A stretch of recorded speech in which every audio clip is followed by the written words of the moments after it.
Hand எம்ப்ராய்டரியில் French not போட்டதுக்கப்புறம் எப்படி என் not போடணும்னு தெரியல. அப்போ உங்களுக்கு தான் இந்த வீடியோ. இப்போ அடியிலேருந்து த்ரெட்டை எடுக்கிறோம். அடியிலேருந்து த்ரெட்டை எடுத்துட்டு லெஃப்ட் சைடில் வந்து த்ரெட்டை பிடிச்சிட்டு ரைட் சைடு நீடில் ஒரு டைம் ரொட்டேட் பண்ணி நீங்கள் அந்த நீடில் உள்ள கொடுக்க போகிறீங்க. ஸோ இதுதான் வந்து ஃப்ரெஞ்ச் நாட். இப்போ நாட் எப்படி போடலான்னு பார்த்துடலாம். இப்போ அடியில் இருக்கு இல்லையா த்ரெட்டு, அதை வந்து நான் என்னோட லெஃப்ட் சைடு கையில் பிடிச்சிக்கிறேன். இப்போது ரைட் சைடு கையில் தான் நீடில் இருக்குது, அதை அப்படியே மேலே கொண்டு வந்துடுறேன். ஓகேங்களா?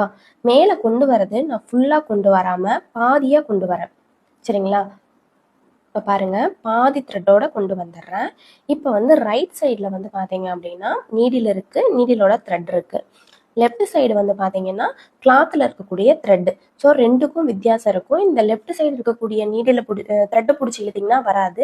இப்போ வந்து பார்த்தீங்கன்னா அந்த 2 த்ரெட்டுக்கு நடுவில் நீடில் விட்டுட்டு லெஃப்ட் சைடில் இருந்து ஒரு 3 டைம் வந்து ரொட்டேட் பண்ணிக்கிறேன். மேலே அப்படியே ஃப்ரெஞ்ச் நாட் போட்டோம், சேம் அதே ப்ராசஸ்லேயே கீழேயே நான் ஃப்ரெஞ்ச் நாட் வந்து போட போகிறேன். ஸோ இதுதான் வந்து ஃப்ரெஞ்ச் நாட்டோடைய நாட்டு.